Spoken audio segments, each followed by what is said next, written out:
trying to eat my breakfast lunch dito sa aking living room habang nanonood ako ng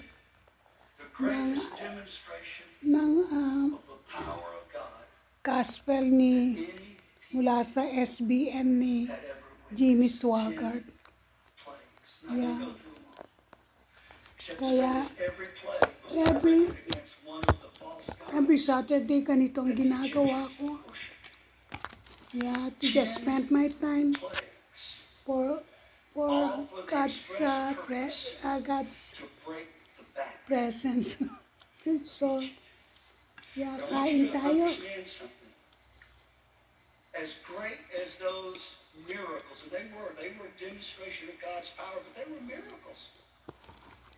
Water turning to blood, boils covering all the people and animals, frogs covering the land. Those were miracles, not good miracles.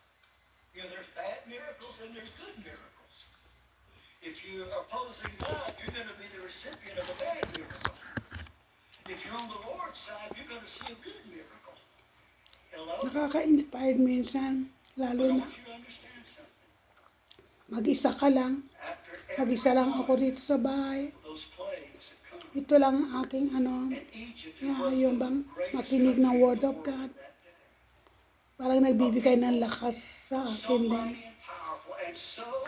Kaya napakaganda nga kung tayo ay naniniwala sa Diyos dahil kahit na may mga ganitong problema o sinasabing karamdaman o mga dinadalang mabigat, kaya nito aking paralyzed, mabigat siya.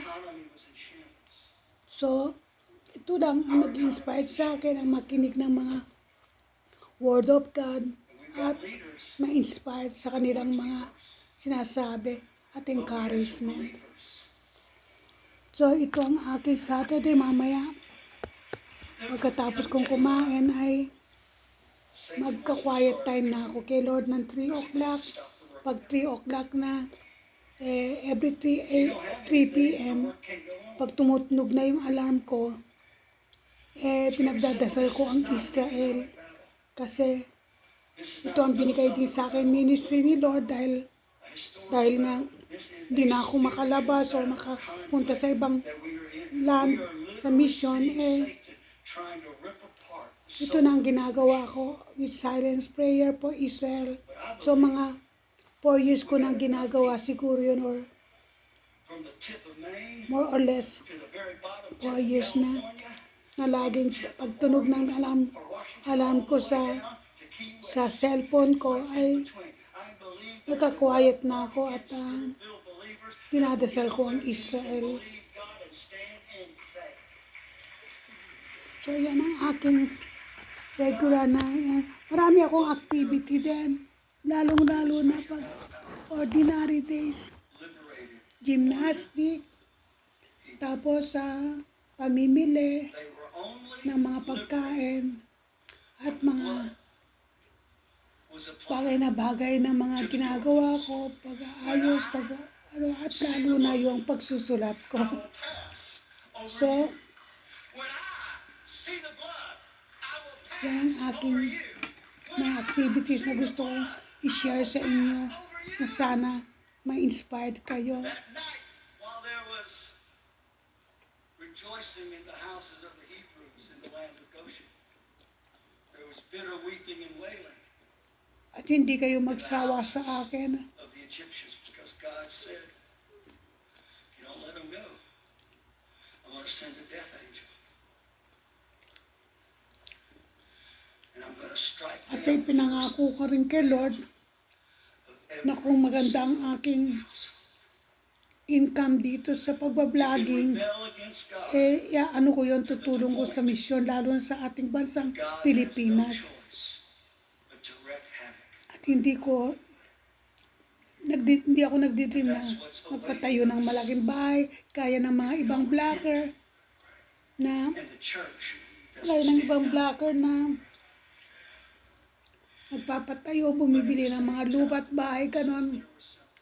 Pero kung siguro ako'y papalain at magkaroon ako ng magandang pagkakataon dito na kahit na half paralyzed ako ay kikita pa rin ako, ay ito ay para sa plano ko magkaroon ng isang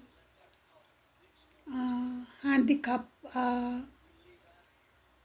house sa Pilipinas na makatulong ako sa ating mga kababayan na magkaroon sila ng lugar na matutulugan, lugar na makakainan, at lugar na kung saan di sila pwedeng kahit na paano magkaroon ng activity at kumita din kahit na handicap sila or disabled. So tulungan niyo ako sa pagdadasal at sa la-like niyo rin sana rito sa aking vlog na ito at sa aking layuning ito. Dahil talaga, pinangangako ko sa Panginoon Lord God natin na kung ako ay pagpapalain, ay talagang itutulong ko sa ating mga kababayan na disabled din. O maski sa mga ibang mga nasyon din na nasa ating bansa na pwede natin i-adapt o i-ampunin at iabala na si Lord. Basta alam ni Lord ang nasa puso ko, alam ni Lord ang nasa utak ko, at alam ni Lord kung ang nasa espiritu ko. Siya nang bahala dahil sa kanya gloria rin ito. So, tuloy ko muna pagkain ko at pasensya na kayo kung medyo pabulol-bulol din ako minsan. Pasensya na rin kayo kung ako ay medyo nawawala minsan dahil first time ko lang itong gawin ito na sana ay pagpalain ni Lord. So, niniwish ko rin kayo ng maraming pagpapala mula sa Panginoon at Shabbat Shalom. Sana you have rest today with the Lord too. God bless.